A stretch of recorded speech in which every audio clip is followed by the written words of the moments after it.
I'm so excited to share that through Executive Endurance Coaching, I've officially joined Never Second's Coach and Nutritionist program. Never Second is a science-driven performance nutrition brand built specifically for endurance athletes. I've personally been using their fueling system for years in my own training, and I love how simple, precise their approach to carbohydrate fueling is for runners, cyclists, triathletes, you name it. And today, if you want to try Never Second for yourself, our listeners can get 15% off by using the code GRIT15 at checkout. GRIT 15 at checkout. Just head to never2.com and start fueling your training with intention. This episode is brought to you by Koya Performance for Life. Koya combines wearable technology with behavioral science to help you unlock more energy and perform at the highest level. Their coaches have worked with Olympians, Super Bowl MVPs, World Series champions, and other elite performers. Their 12-week program focuses on sleep, exercise, nutrition, mindset, and recovery, blending biometric data from wearables like Aura, Whoop, or Garmin with one-on-one coaching from a team that includes a dietitian, sleep coach, movement specialist, and mental performance coach. I'll personally be participating in their March cohort and will be sharing updates with you along the way so you can hear exactly what the experience is like. Grit Files listeners today receive 33% off the program using the code AGRANDOFF. Visit koya.life to learn more. Welcome to the Grit Files. I'm your host, Laura Reynolds. Today's guest is David Callahan. He is the co-CEO of UltraSignup. But as everybody's about to learn, he's kind of so much more than that. And his story of getting involved with UltraSignup is an interesting one. So David, thank you so much for being a guest with us today. I'm excited to get into it with you. Happy to do it. Thanks for inviting me. Yeah, Yeah. let's go. Let's do it. So, David, your life before UltraSignup, and probably not many people are aware of. So I want to go back a little bit, but you've lived a few very different lives already. You've been a triathlete, which is really kind of where you got into the endurance space. Um, a lawyer, now entrepreneur, and co-CEO of the most influential platform in trail running, really. So, which version of yourself do you feel like was at the most lost out of all of those? I feel like I know the Um, answer. yeah, I mean, I would think like a lot of us, right? We have the external public facing side of us, the things we do when we leave the house, but probably the most important thing is sort of what happens inside the house. So Yeah. I've got three young kids. Yes, a dad. That's Yeah, the biggest role I should yeah. have mentioned to three kids. The three kids, yeah, and I say they're young. They're not so young anymore. 13, 11, and 9. So boy, girl, boy, Yeah, definitely have different demands as they're sort of making their way through sure. life, demanding schedules, evolving personalities, and so yeah, my wife and I, sort of what we do in the house and what we do around the kids is probably the most important, but not often the one that gets you on the podcast to talk about. But it's certainly the one that brings me sort of the most joy, the most pride, and the most exhaustion, all Oh my sort of gosh, up yeah. in I have one. one. So I don't know how you're navigating three, and don't even get me started on how you can pull that off on like any sort of field. Are they involved in athletics they themselves? are.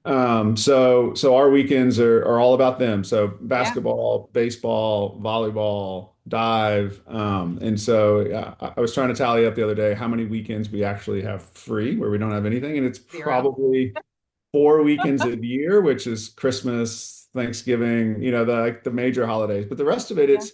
it's pretty stacked up. And as you mentioned, I've done a lot of racing. I did a lot of triathlon Yeah. racing before. 52 triathlons in 52 weeks, if we want to get really specific about Yeah. this. Yeah, so that was my last full year of really dedicated racing. And so I don't feel like I'm missing racing because I've done so No. much of it. It was such a part of my life for such a long time.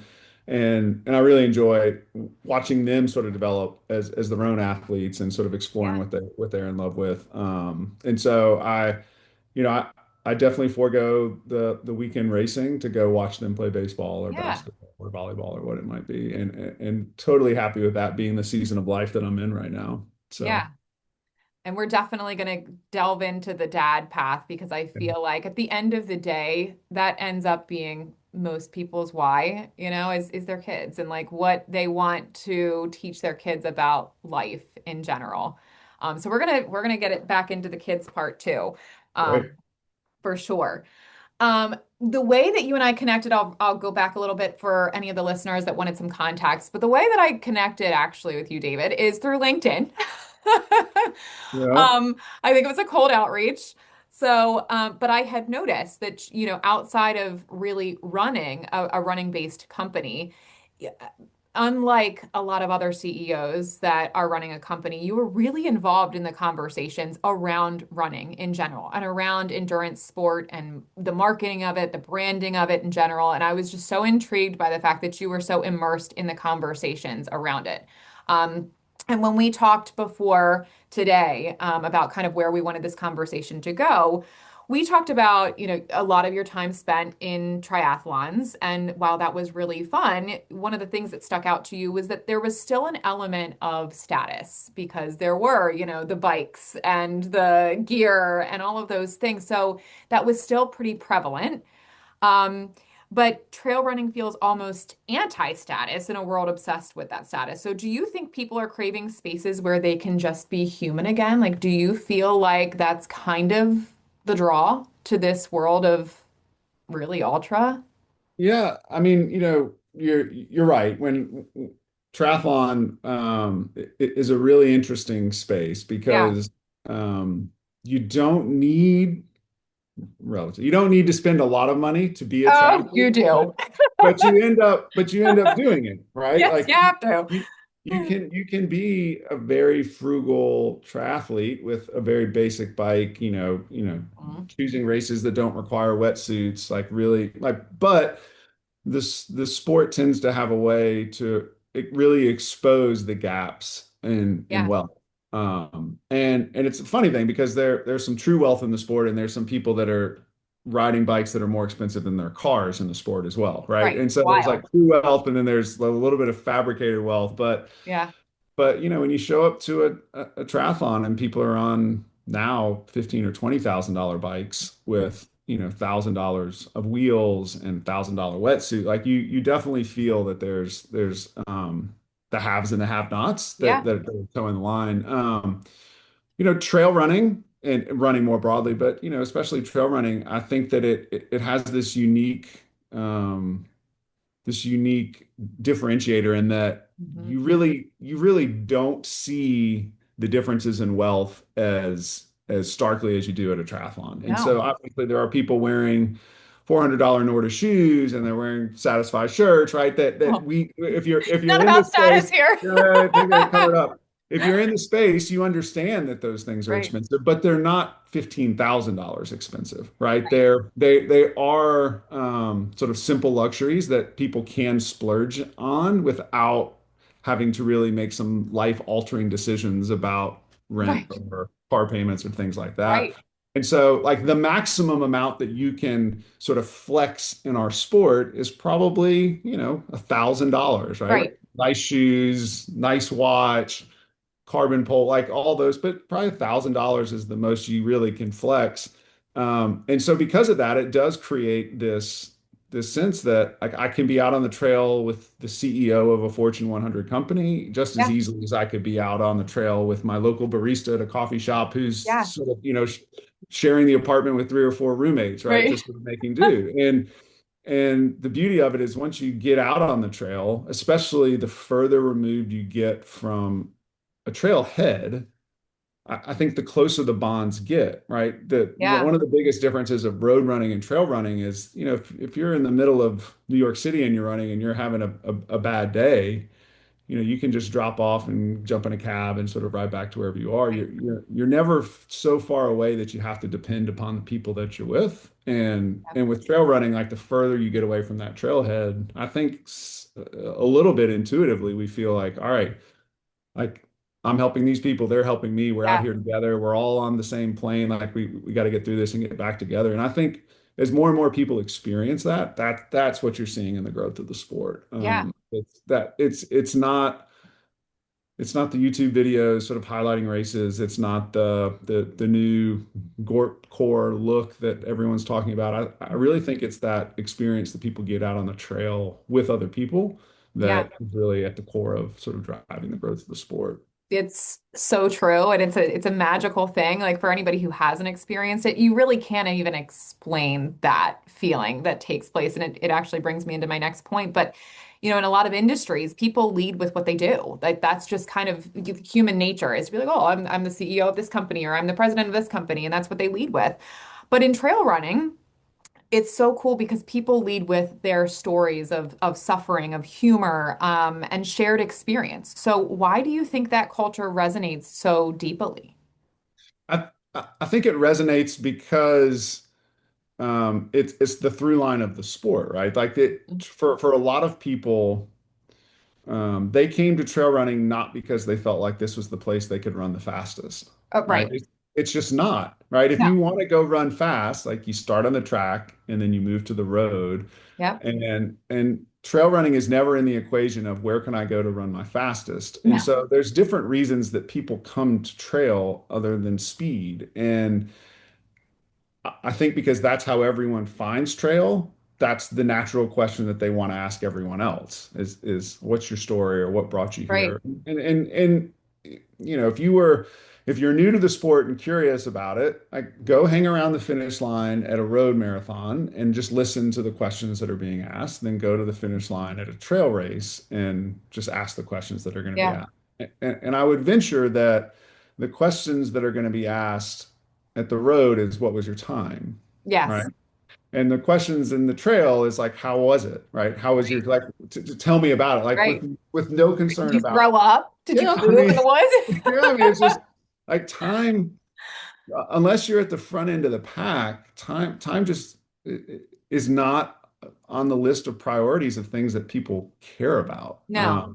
And certainly not the conversations that people want to have because we know a trail marathon for most people is on the elite end, probably an hour slower. For the Sure. non-elite, it's hours slower than what you could do on the road. So it's not even relevant, right? That doesn't No, even it's matter. so Just relative. It's tell what me how was it was. Yeah, Yeah. what was the experience? What type of demons, especially when you get into those longer distance races? That is what people want to know is like, what were your hallucinations out there this time? Or, what fall did you have? Whatever. It's about that. It's about the story of what happened and who they became while they were out there for those long hours. It's definitely not, I can't actually remember the last time that I asked someone their time in a race. It was long. And because the races are so different, right? Like you can have Yeah. a flat, fast 50K, or you can Yeah. have just a brutal, rocky, rooty, hilly 50K. And so our ability to even compare times across Right. races, it's just it doesn't carry over. So I think people with experience in the sport recognize that and just don't even get it. Now, people still care about their ultra signup ranking, but it's Uh, just not it's not a thing that's largely Hmm. that's not Hmm. what people lead with, right? We are going to get into that a little bit. I saved a Yeah. little bit of that for you. So so The people want to know, David. people still take pride in what they do out there, and so the Yeah. time still matters, but it's not the thing that leads the conversation. Yeah. And I think when people have spent a long time in road or in triathlon or wherever it is, where that is the first question that's asked, um, and they come over to trail and they're never asked that question, I think to some extent it's a relief. Oh It's my it's a gosh. burden Pressure lifted, off. right? Like Yeah. I just get to come out here and enjoy myself and sort of Yes. make my way through this course or this trail, whatever it may be, racing or not racing. I just get to come Yeah. out and enjoy myself. And what do you mean we're supposed to walk, right? Like that's Yes. that's part of it. You and Um, I talked about that, but when I ran with Molly Seidel, that was her biggest shocking moment was like, oh, my coach actually told me to slow down and he told me I need to pull back a little bit. And she came from super competitive road running. So this was a totally new concept for her of like, you need to slow down. You need to. yeah. And it's not because the sport's less demanding. No. It's just because that's the strategy for this sport. Every sport has its own strategy and its own, unique sort of lessons learned, and that's part of ours. But people that have come again from triathlon or road, like when you run a road marathon, you're expected to run it. And if you're Yeah. caught walking a road marathon, like you feel like everyone's watching you, right? Everyone's judging you. Why Nobody is this? stops for snacks. I'm like, do you guys have grilled cheese at these aid stations? We have It's pierogies. Like, what's going on? once they realize that the trail running is just it's just a different experience. Yeah. It is running, but Yeah. it's in a category all of its own. And so I think not only the conversations that happen are welcoming, but the style of running, of Yep. slower pace, more walking. Um, I think that's a welcoming style of running for a lot of people. Yeah. And once they get over the fear that is true for a lot of people of being in the woods, right? Am I going to get Yeah. attacked by a bear? Am I going to fall off a cliff? Or is a rattlesnake in it? Like once they get over Yes. All of those these things. and then they sort of open up to what it really is, then yeah, they're hooked. And that's why the growth just sort of keeps trending upwards, I Yeah. think. Well, it's So a broader community, it's a much more broader pacing. So it allows for more people to actually feel like they can be included in it because you don't have to have a sub 5 minute mile in order to be relevant in the sport. You can run a 15-minute mile or whatever and yeah, really be accepted into this sport. So I do think it aids for a much more inviting feeling because the pieces are all over the place. Anybody yeah, can get into this and feel like they've been really accepted. yeah. Um, you had actually brought to my attention, I had not heard of this actually until our call earlier in the week, but we talked about this whole third place concept, which was brought about by Starbucks, home being the first and then work being the second, and then this other space where people feel alive and connected. Why do you think running communities have become that third place for so many adults?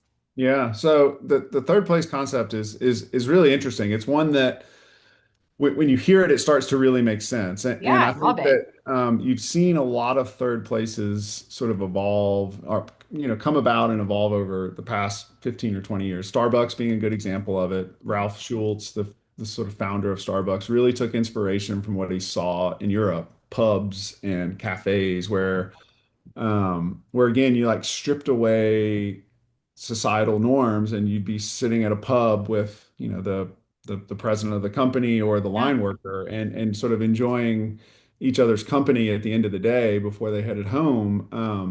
And so Starbucks really worked hard to develop that model in the US, and that's why they were the first real coffee shops that allowed people to sit there all day long and gave free yeah. Wi-Fi and things like that. Now, he'd probably say today that it's lost some of that feeling because Starbucks has Work become the now. place that you go to work. And so it's no longer the third place. It's just a free second place, right? And you don't have to Yeah. pay rent anywhere. You just sit in Starbucks. But you've seen They might some of the, actually even kick you out now. They might be like, yeah, yeah, you need to that's actually buy a buy latte. something. Yeah. Um, but I think you've seen this in other places as well. You've seen it in CrossFit, right? I think Yeah. CrossFit did a really good job of creating community and a third place to go outside of your house or your work. And I think trail running, for some of the reasons we talked about a little bit ago, really is serving that other part. We do live in a world where you have to really intentionally force yourself away from screens, right? Like From that's yeah. the problem is that not only do we not have like an established third place anymore in our neighborhoods. That was another point. Like the third place existed inside somebody's neighborhood, right? Right.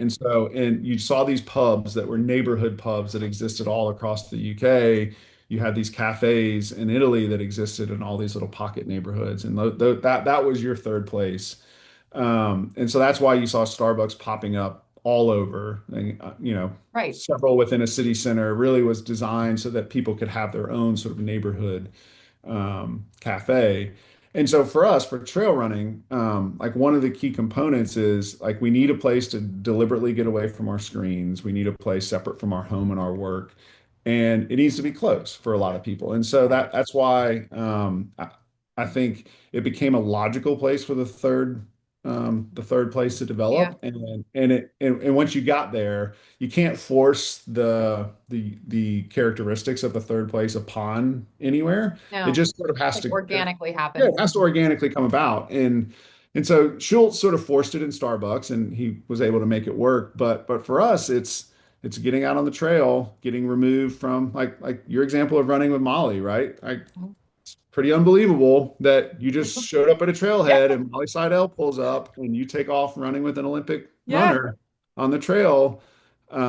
That's something that's unique about trail, and again, whether you guys recognize it or not, I feel confident that the further you got removed from that trailhead, the more y'all innately felt connected with each other Yeah. because she knew if she falls and twists an ankle, like you're going to have to help her Right. find a way out. And same for you, right? Yeah. That sort of develops. And to your And point, there was no question from her around like, by the way, how fast do you plan to run before I decide whether or not I want to hop in with you?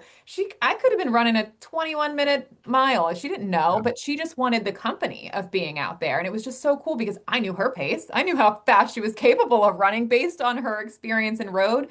But there was never a conversation around, are you running this slow? Because I'm not going to yeah. join you if so. Yeah. And I think that's why we see the explosion of run clubs. I think run clubs have Yeah. become a third place for a lot of people as well. In major cities, Oh, they're on you every corner have, now. yeah, you almost have an infinite supply of run clubs. Like if you can't find a run club that fits your personality and your goals in a major city, that's probably more on you than it is on the inventory, For right? sure.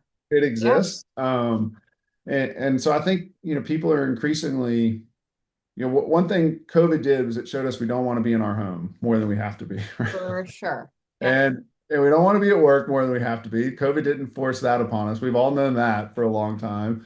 And so we need somewhere to go. We need somewhere other and alcohol consumption's coming down, so it's not going to be bars, It's right? wild, right? Like it's actually going the opposite way. I'm Yeah. waiting for there to be full-blown bars that are just NA Yeah. bars entirely.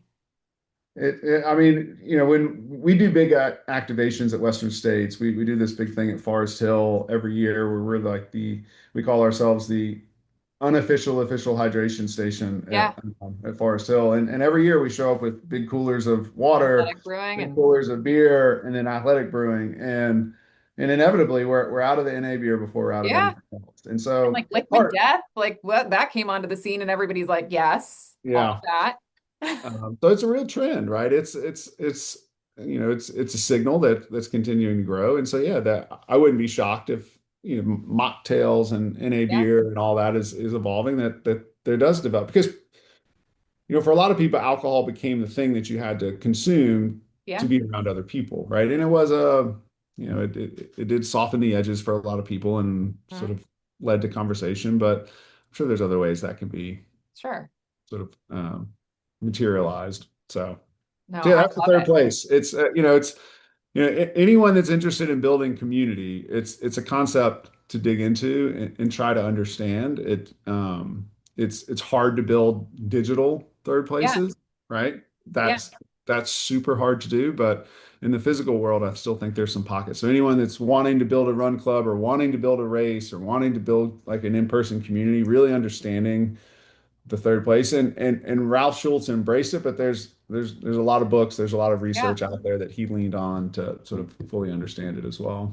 I think I had mentioned this to you before, but when I really realized that running was my third place, and I feel like this happens a lot for anybody that's experienced this magical space of endurance sport, is that there was a version of me that was allowed to exist in this space that I felt like couldn't exist anywhere else. And it's almost like, when the day is over and I meet with my run group and we're doing our, Tuesday run, which is like a short run. It's like a breath of fresh air. It's like, whew, I don't have to be mom right now. I don't have to be, on for work right now. It's just I get to be a different version of myself for this next hour that I don't get to be anywhere else. And I feel like that is the magic of this community.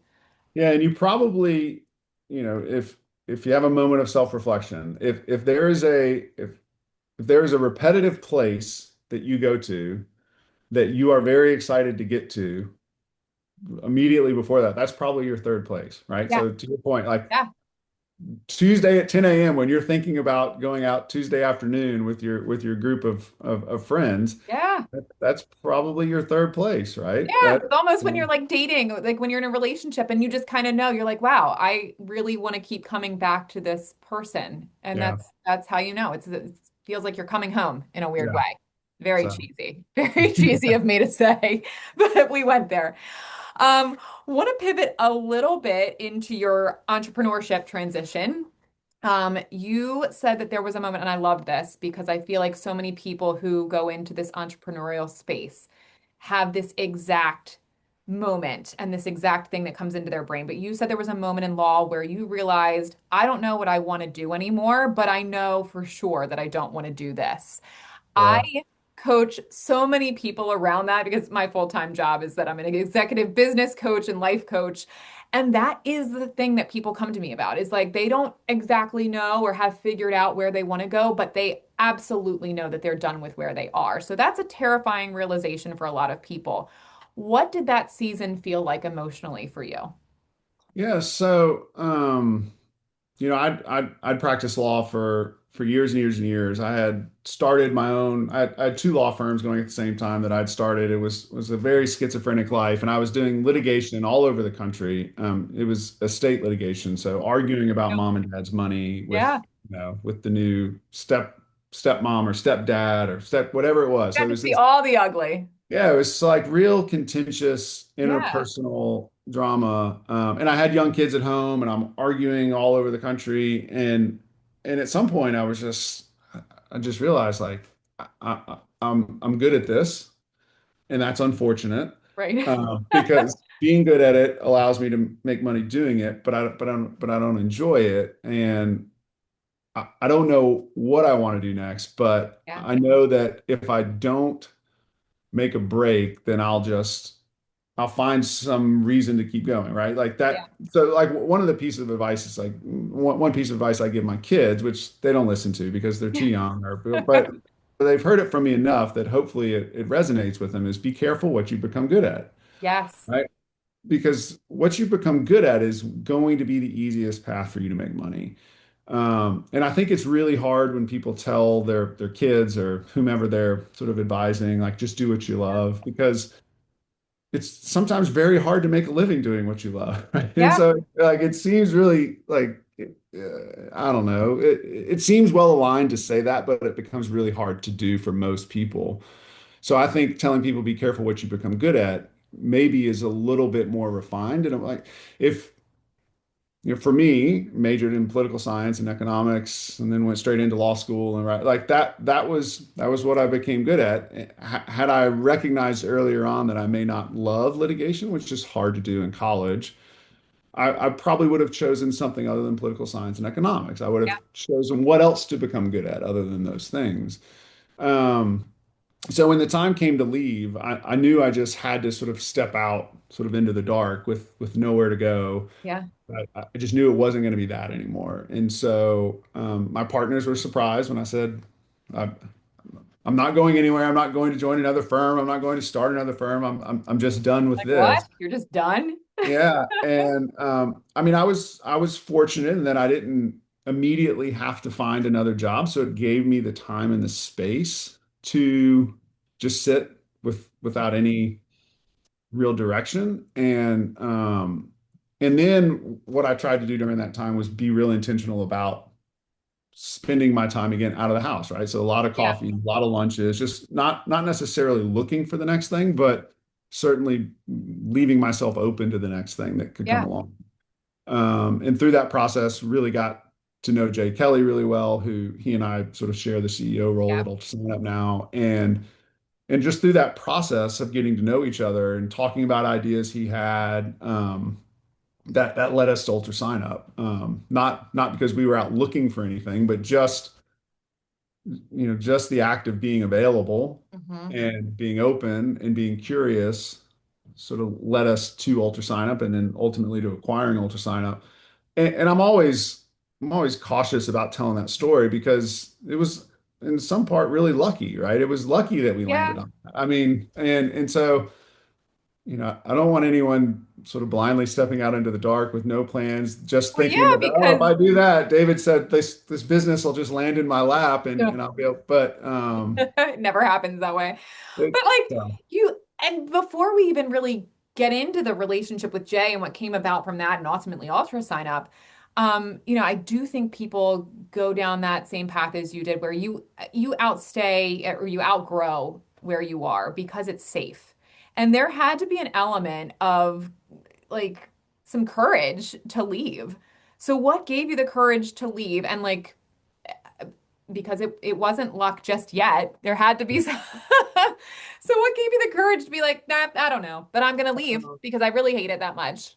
Yeah.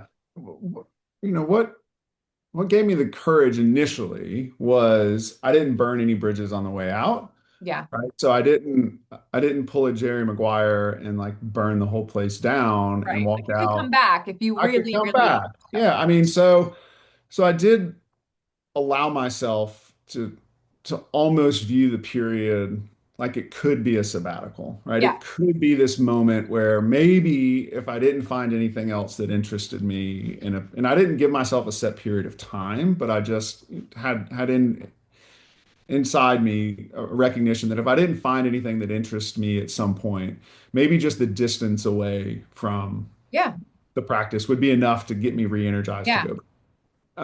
And so I think that's important for anyone that's considering making a change. If they are going to step off the ledge, Don't like burn the building down. don't burn the building down, right? Like find a way to leave it not only in a graceful way, but in a way that everyone can understand why Yeah, you're doing it, and that it may not be permanent. Because especially for me as an attorney, if I came back, I would need those relationships back yeah, again. absolutely. I would need whether it was back in my old firm, but I would need the relationships with the judges, the relationships with the referral network that sort of fed me before, the relationships with my clients. And so there was a lot of surprise that I left. Right. But it was surprise and like good luck.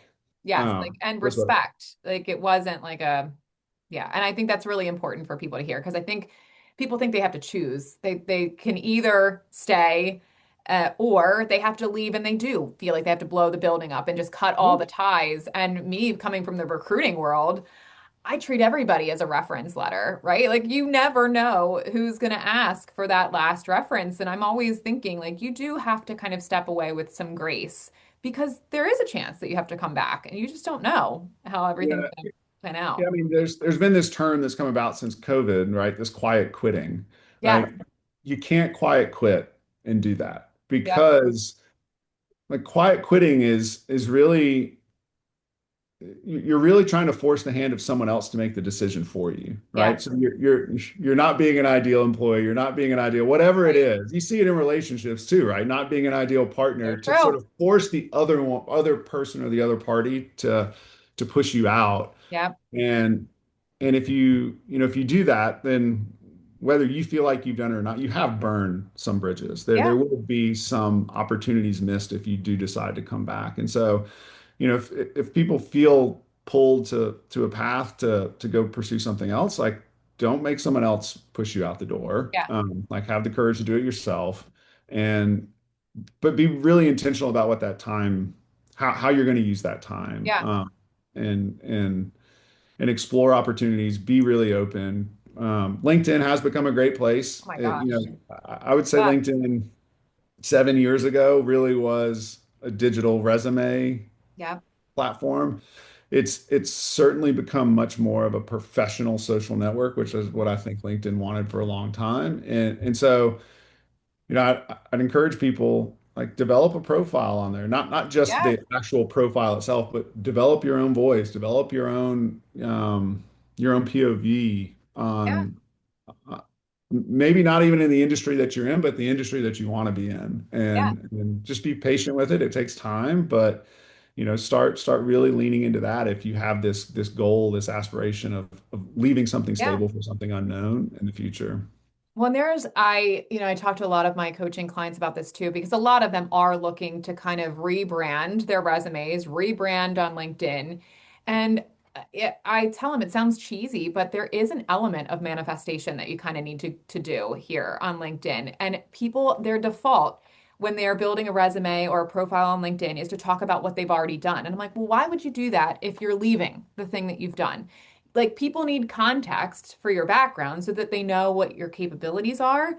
But where have you talked about what you want to be doing? Because we all know there's algorithms now, there's, key search terms. So if you don't have anywhere in your profile the type of work that you want to do or the type of title that you want to have, there's no way for people to know that. And even when it comes down to, strategic outreach to people, if you want to do, if somebody is curious as to how you became the CEO of UltraSignup, then they should probably message you and be like, hey, I'm not looking for a job. I'm not looking for an interview. I just really want to pick your brain about how you got into this space. And that becomes the job. You build rapport with somebody and trust with somebody so that you're not really hunting for these job postings anymore. You're building connection with people so that by the time you have an opening and maybe you're stepping down, you might think to reach out to that person who was curious about the job that you have. Like we just have to be really thoughtful about that type of interaction now on LinkedIn. Yeah. I mean, I think you touched on something that's pretty important. And, just so everyone knows from our perspective of hiring, right? The Yeah. resume,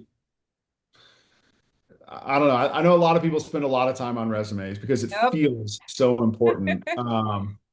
I And did thousands and thousands of yeah, resumes and it's a checkbox. it, That's it what it is. It really is. And I would think if you were to poll most of CEOs across industries, they'll say like the resume is the validator, right? It Correct. just validates that you're You are who you reliable, say you're you are. responsible, you are Yeah. who you say you are, and you do fit within the big box of the role that we're looking for. But what I care about when I'm hiring is can you do the thing that I need done, Correct. right?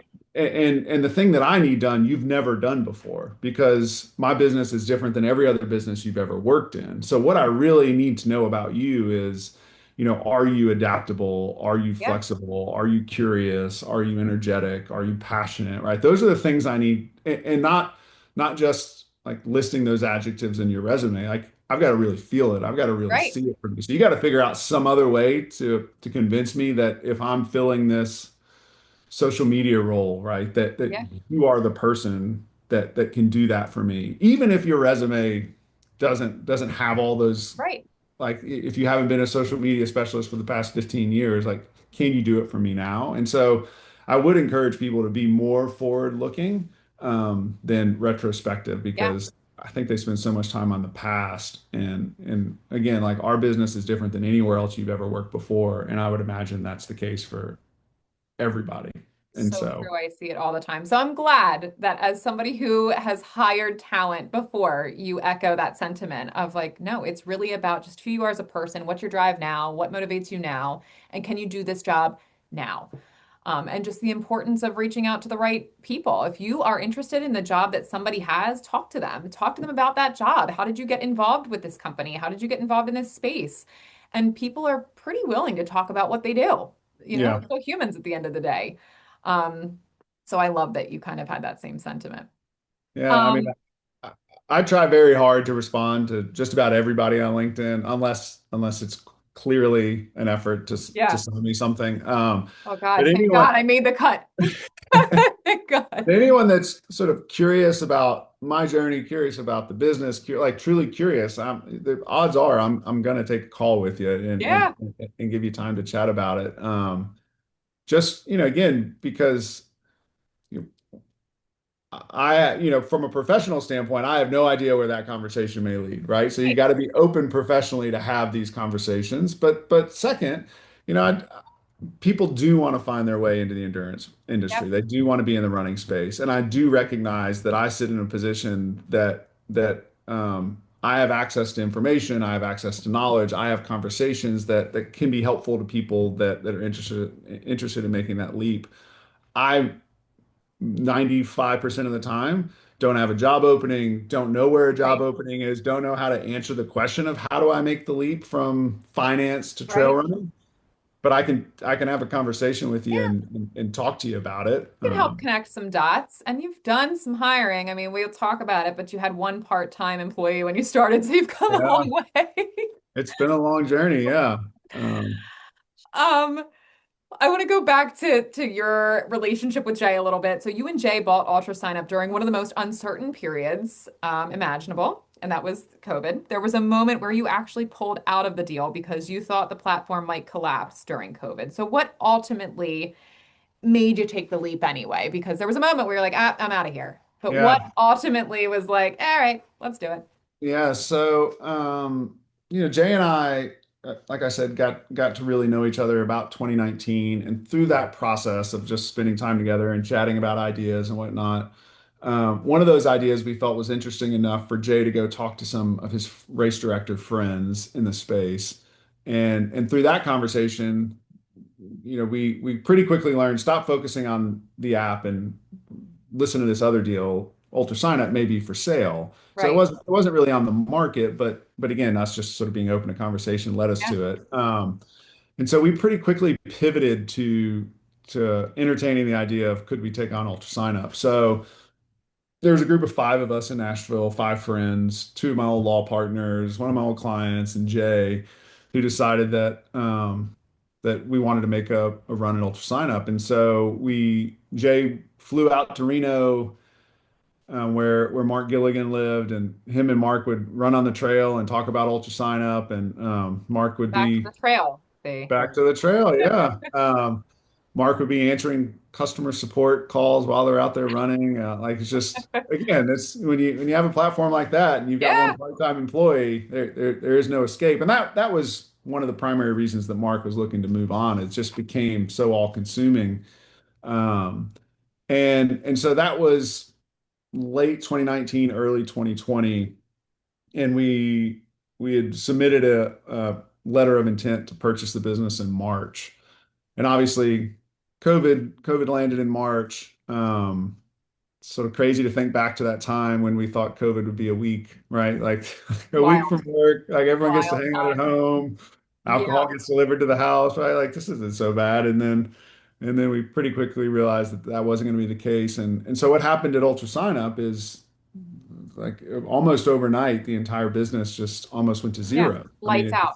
yeah, it was that was it. And what a lot of people don't sort of recognize, because if you're not in the space, you don't ever think about that. When the platform gets the money for the registration, ultimately it ends up in the hands of the race director. Right. Like it's fee-based Um, for the yeah, entrance to the and race. and so the race directors start spending that money on permits and insurance and swag and all of this stuff to get ready for the race.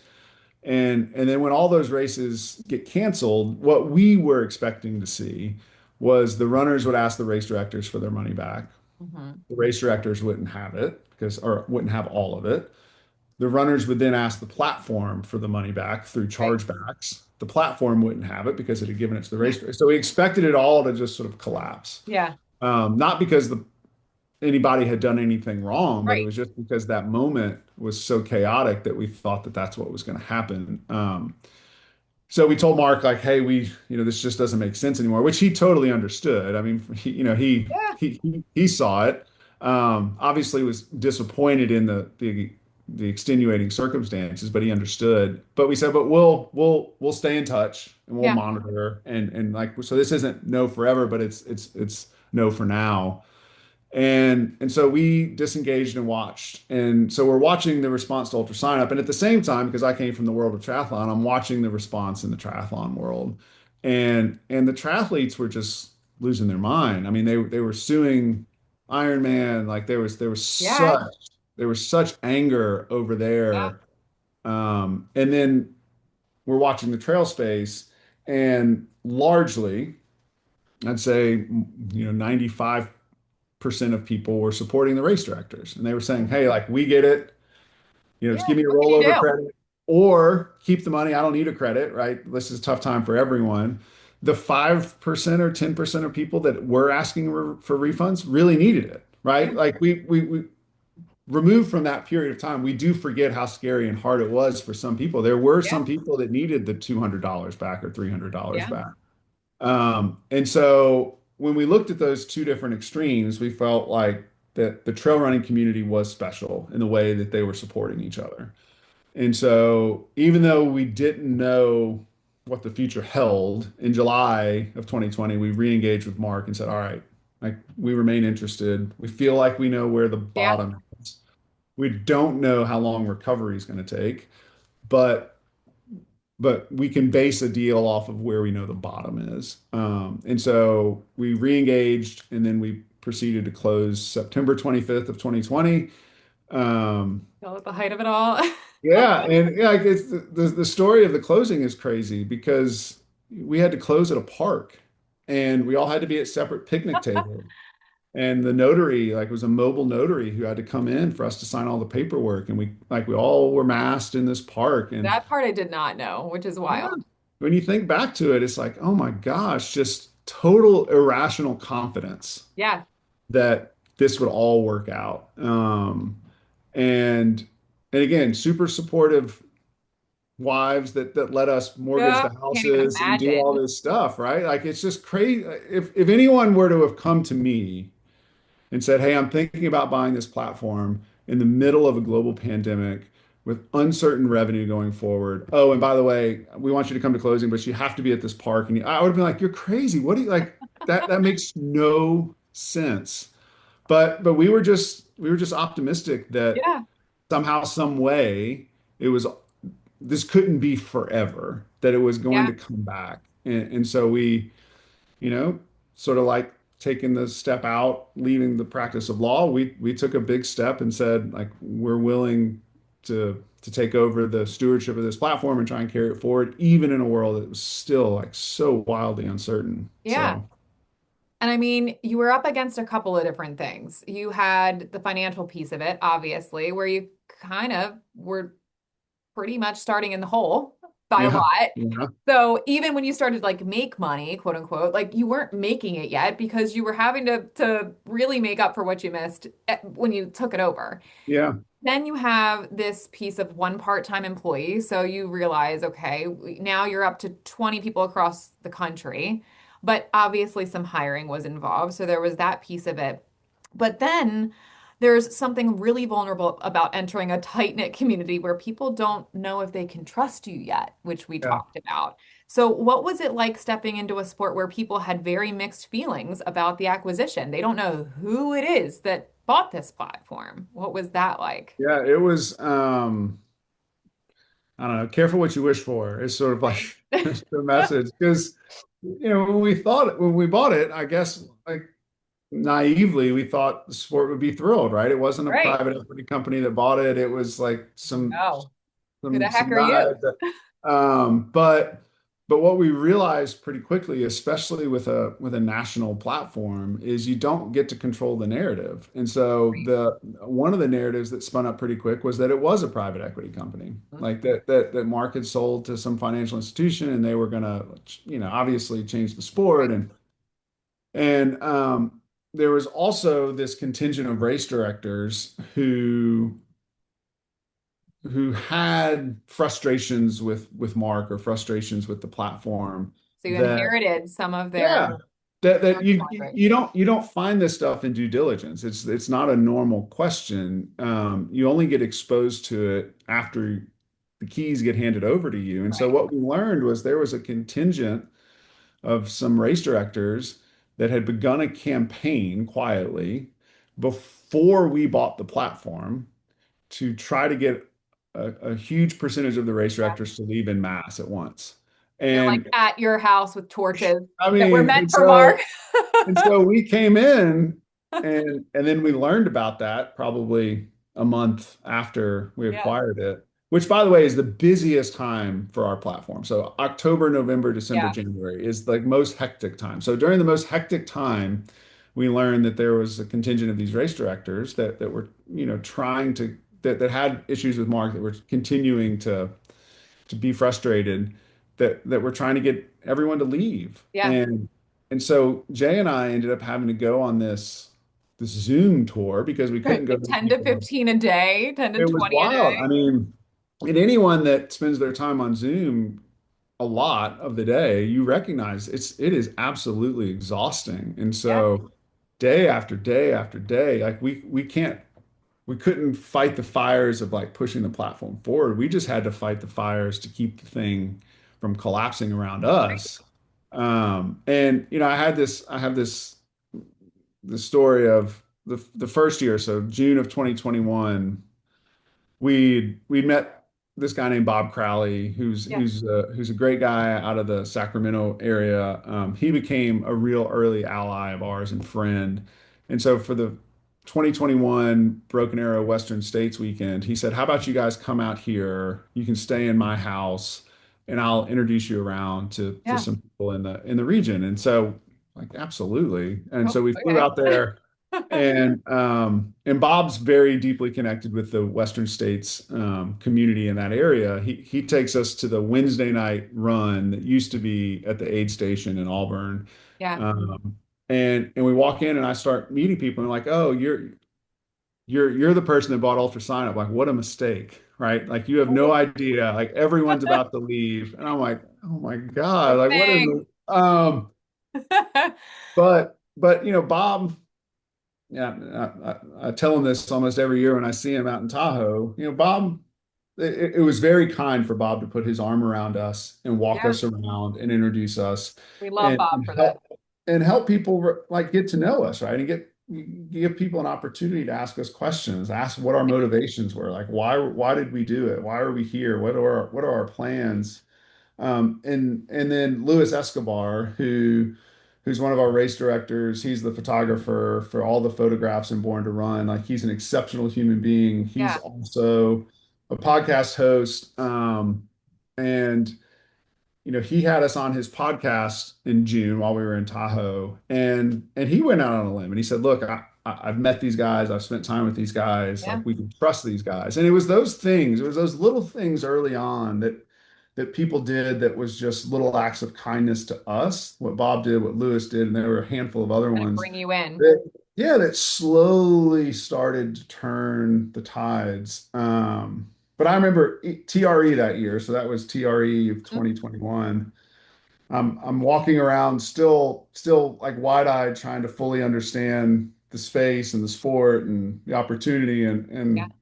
And I met this woman. She's standing at one of the booths, and I introduced myself, and she goes, "Oh, you're the private equity guy that bought UltraSignup." Oh, And I said, "No, I'm not. Like that's not what happened." not She like goes, "Well, that. whatever." She goes, "There's nothing you can tell me that will convince me otherwise." I'm sorry. I mean, so Lady. it just persisted for almost 2 years of us just doing the really one-on-one Yeah. personal work, and slowly it turned. Look, we're never going to have everyone love us, right? That's just not a Yeah. realistic expectation. But I think 5.5 years in now, I think people have really seen why we bought the business, what our hopes and plans are for the Yeah. business. I hope they feel that we're doing good for the sport because that's what we try really hard to do.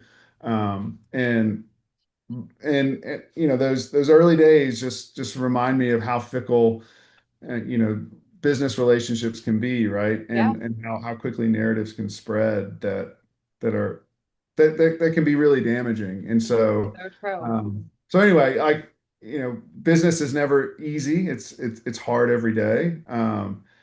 The challenges I face in May of 2026 are different than the challenges I faced in May of 2020, but they're no less easy. They're no less stressful. They're Yeah. just different. And I So think that's the part that people don't realize too is like there's in entrepreneurship, there's never really like I've made it now. There's just something else, like new level, new devil, so to speak. yeah. So it's never done. So I always appreciate your perspective on that. Want to bring up the fatherhood piece because I know that that's important to you, but you're a father of three, as we mentioned. So how has fatherhood changed your relationship with ambition and endurance? Yes, so for me, before kids came along, I trained and raced. Yeah. I probably trained 40 hours a week and raced all the time. So I Yeah. did about 100 triathlons in the span of 4 years. So it was I was in the rabbit hole sort of deep. And yeah, the last year of real racing, I did 52 and 52. And what made that so special, not only did I have the opportunity to race a lot and race all over the country and meet a bunch of people, but we did it for charity. So we Yeah. raised $45,000 for a local charity here in Nashville that I was deeply Awesome. connected with. And so that gave me the sort of the why to go do it. Yeah. But also my son was 3 months old at the time, so we had an RV and this brand new baby, and we really were removed from the world. It was just my wife, myself, and our little son, sort of out there weekend after weekend, sort Yeah. of experiencing it. Um, and then when that finished. kids start developing their own schedules, right? Yeah. Their lives get busy. And so for Now me, with athletics now, oh my yeah. gosh, it's I mean, constant. weekend before last, we had 10 games in 2 days, right? And Yeah. so like there is no squeezing in a race for me. And because I've done so much racing, I'm okay with the Yeah. fact that there's just not weekends on my schedule where largely I can pick up and go to a race. We do 10 days in Tahoe for Tahoe Trail Week. Beautiful. Um, and so I do miss kids events during that. Most years we go to UTMB, so I miss some Yeah. events during that. And that's about the most that I'm willing to give up at this point in my life, Yeah.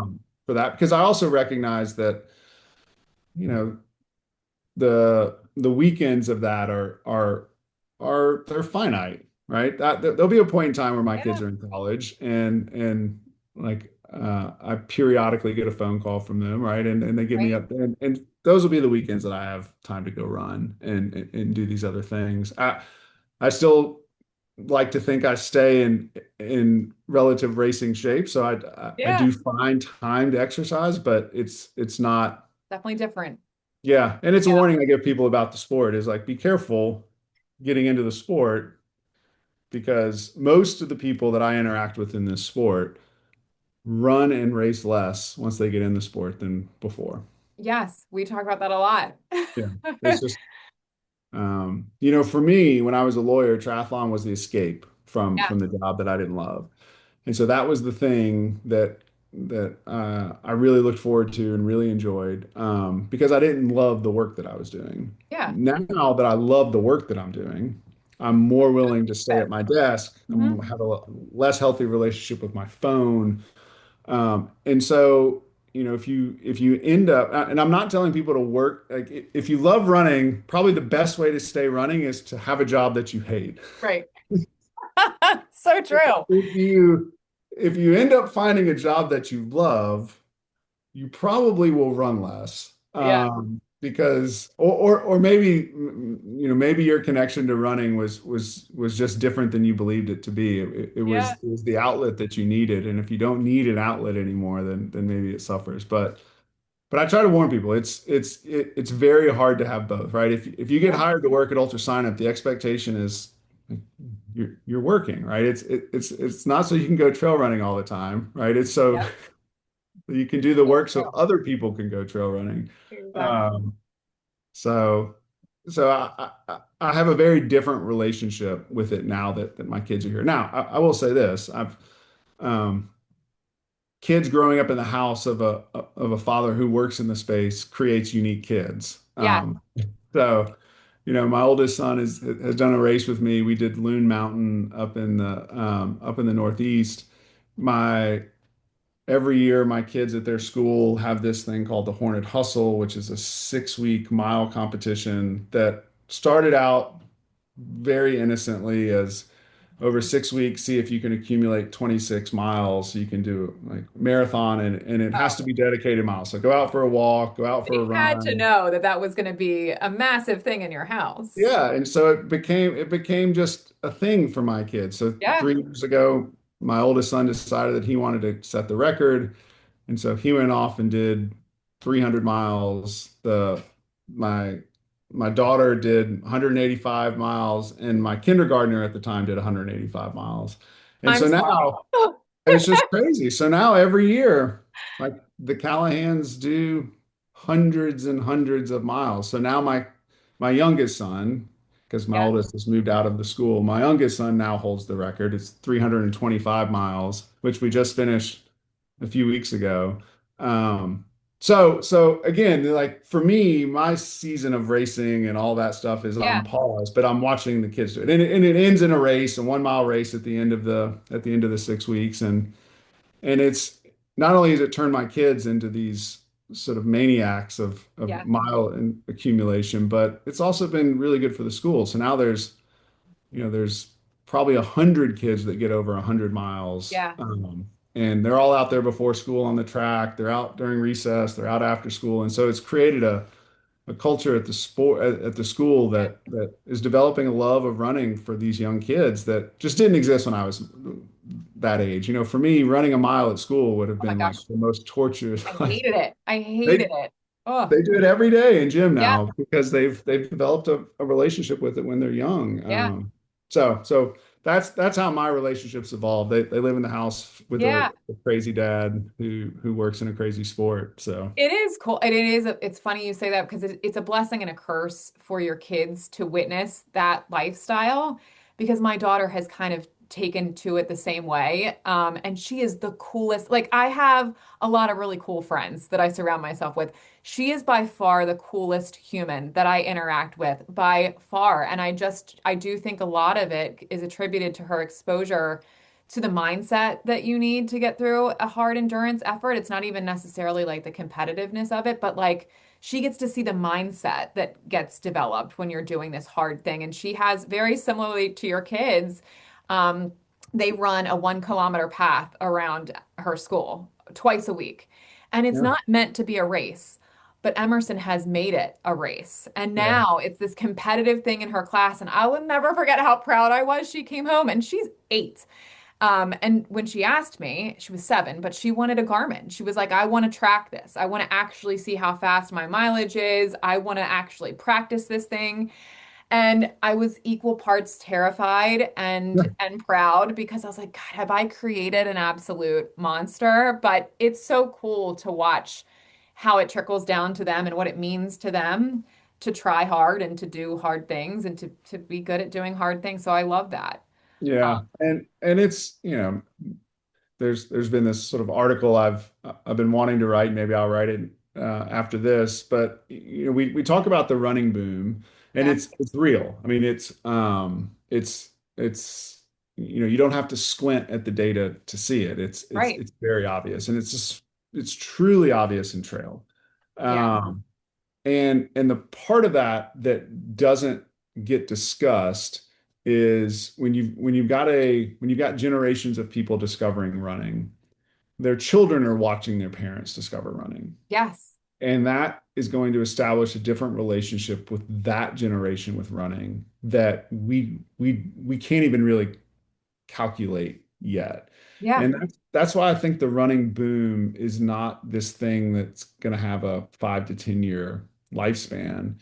It's, you know, this is going to set like a new plateau of running enthusiasts that will just continue to compound for the next 20 or 30 years. And I yeah. think that's why you see such focus now.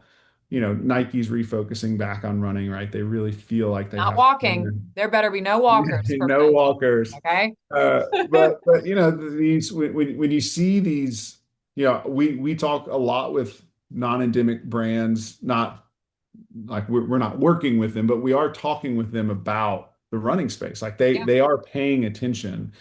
You know, there's Verizon commercials with running. There's T-Mobile like yeah, they're seeing this stuff.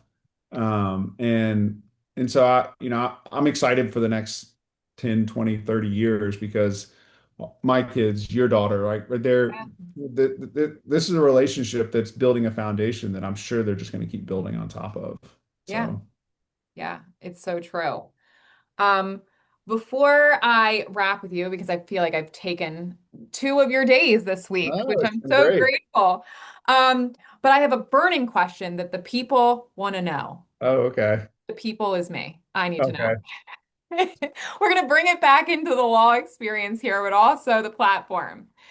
In the foreseeable future, as you're talking about the future of running and the future of the platform, do you foresee a day where there's a statute of limitations on a DNF? We need to know. Possibly, yeah, I can see Or can we that. treat it like a driver's license? We're like, we've finished enough races now. It's been 10 years. Can we maybe get a DNF expunged? Maybe. Again, totally for a friend that I'm Uh, asking. I'll tell you, I, I, you know, DNFs are like a beautiful and ugly thing, like I all love at the DNFs. same The time. lessons I've learned from a DNF are beautiful, but they have not helped my UltraSignup rating. And No, for they that, I'm haven't. angry. Yeah, I mean, it's the true double-edged sword Yeah, because, you know, there's a lot of knowledge to be learned and shared and memories. There's probably more memories in DNFs than there are in Yeah. finishes. The stories you tell are the crazy DNF stories. Yeah. Like when people ask me my favorite story from triathlon, like it's a DNF story. Me It's too. It's so yeah, I true. mean, so I was when I was trying to piece all this together, I needed to find the triathlon schedule is not every weekend of the year, right? Right. Because you have to swim. And so I had to piece together races where I could race on a Saturday and a Sunday most of the season. And Yeah. so one of them was this race in San Diego. The race director was kind enough to let me race Saturday and Sunday. So I show up Saturday, flew out there to do the race. Um, and I show up and I'm in transition. I'm looking around. I'm like, damn, like these some pretty fit people, right? This looks like a different, Right. like a What's different happening, crowd. wrong race? What's happening? Yeah, yeah. And so we get in the swim and we take off. And I was, you can't tell from Zoom, but I'm 6'7". So I was, I could tell from Zoom. I I could tell was you're I tall. was I was a pretty decent swimmer. But I get to the first turn buoy and I pop up and there's like no one around me. And I'm thinking, all right, I'm either Always a great way sign or out a in the terrible lead. sign. Yeah, it's one or the other. Right. But I just sort of put my head down and sort of kept swimming. And I got out and I looked back and there was one guy behind me. And I thought, oh my God, like what in the world? So I get on the bike and I sort of head out of transition. And the way the course was set up, you sort of headed out onto this island and then you did Right. these loops and then you sort of came back down the island. So as soon as I came out onto the island, this moped guy pulls up beside me. He's like, sir, like you're about to be lapped, so you're disqualified. And I was like, oh, God. Stop. He's like, you got to go back to transition. So I turn around and I ride my bike back into transition. And of course, everyone thinks that I'm the race leader now because I'm the first one. And so everyone's going crazy. Oh my God. No. And so I like get off the bike and start walking it in so that everyone knows. And I put the bike in transition. After the race is over, I go up to the race director. I'm like, I am so sorry. I have no idea what happened. He goes, well, I was surprised you wanted to be in this race because this is the collegiate qualifier for the West Coast. So these are all the best collegiate racers in the West Coast competing for nationals. And I was like, oh, Oh. that makes a lot more sense. He goes, but don't worry, tomorrow is like the normal race. But it's, Oh, he it just was, totally did that just for the oh, it entertainment of it. was, He's like, let's watch this derp yeah, get through yeah. this It race. was humbling and funny in retrospect. Oh, I love it. It required me to find another race to finish the 52. But yeah, that's the story I tell. And so like DNFs Mhm. for people that can truly embrace that experience, it's normally the best stories. It's normally where the most learning is. But yeah, it can impact your ranking. So So I'm hearing that there's zero chance of us expunging these. maybe I don't know. Send me a nice email. Maybe there's expungement paths. So I was going to say, it was so nice that you agreed to get rid of my there DNF you to go. be on this Yeah. podcast today. Yeah, just tell me what finishing time you want, and I'll give it to Oh you. my God. Well, David, I swear I could probably talk to you all day just because and I think that that's kind of comes back to the beauty of this sport is that it really does open up much broader conversations outside of the sport itself. And it allows you to get to know people that you otherwise would have never maybe even crossed paths with. So I really appreciate you coming on and spending time with me today and talking about this beautiful, magical space of running and just endurance in general. And I'm really excited to see the future of the platform, but also the future of the sport. And we'll have to talk more about it. Absolutely. Thanks for having me on. It was great to Welcome. get the invite, and I appreciate the opportunity. You're welcome.